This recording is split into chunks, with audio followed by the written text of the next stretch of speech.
अच्छा भाई, आज हम बनाएंगे कीटो कॉफ़ी। देख सकते हैं मैंने नॉर्मल कॉफ़ी ली हुई है, 1 spoon, depends on your preference.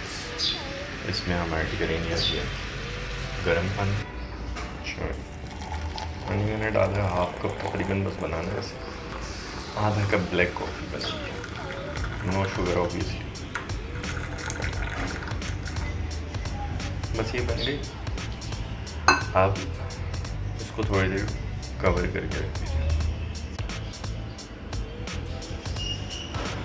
अब ये ब्लेंडर का जग है, प्लास्टिक का ना, इसके अंदर डाल रहा हूँ मैं बटर।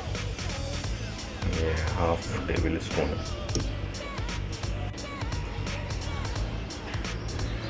इसमें मैंने थोड़ी सी क्रीम भी डाली, around 1 table spoon. Third ingredient जो ऐड कर रहा हूँ ये है अंडे की जर्दी। ऑर्गेनिक अगर अंडा है तो अच्छी बात है, उसकी जर्दी डालें। अब ये जो 3 चीज़ें हमने डाली हो, ब्लैक कॉफ़ी,